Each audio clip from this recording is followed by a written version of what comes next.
Cody from Chicago Hip Hop Connects. I'm here with my man Ryan Leslie. What's up, brother? How you doing? How you doing? I have a few questions for you. The first is, for inspiring artists that isn't working with like too many big name artists, how would you get your name out as far as networking with other artists in your city? Like, how did you first start networking with the first couple artists that you worked with in the earlier days of your career?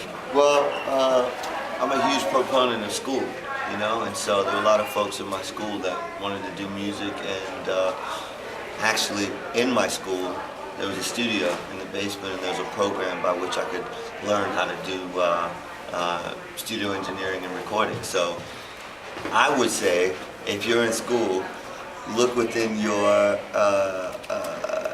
environment there, because I'm sure that there's going to be like-minded students that want to do something with you.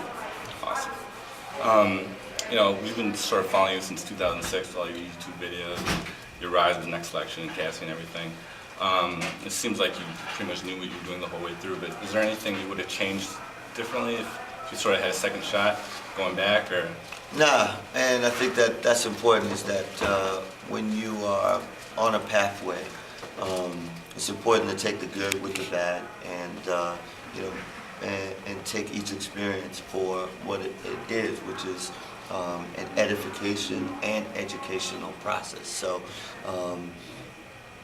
if I changed anything, then I wouldn't be exactly where I am right now. Cool. With the music software that's out there right now, and just the recording equipment is pretty accessible and everything.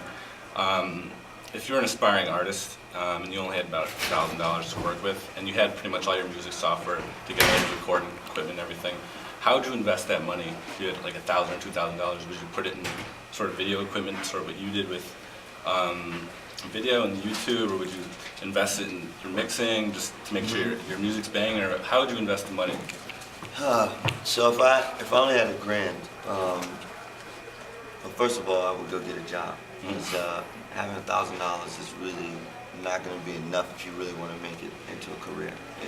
I think that a lot of folks get the idea that if you want to make it in music, you have to quit your job and just do that full time. I mean, to do anything really well, you could probably only devote maybe 4 hours a day to doing it with extreme focus.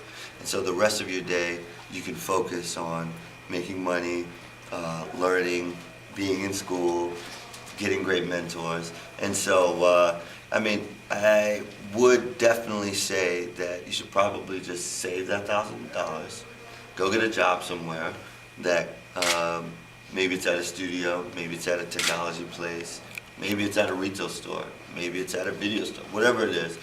Go get yourself a way that you can sustain your hobby until you can make your hobby your profession, and just save that $1,000 for a rainy day. Cool.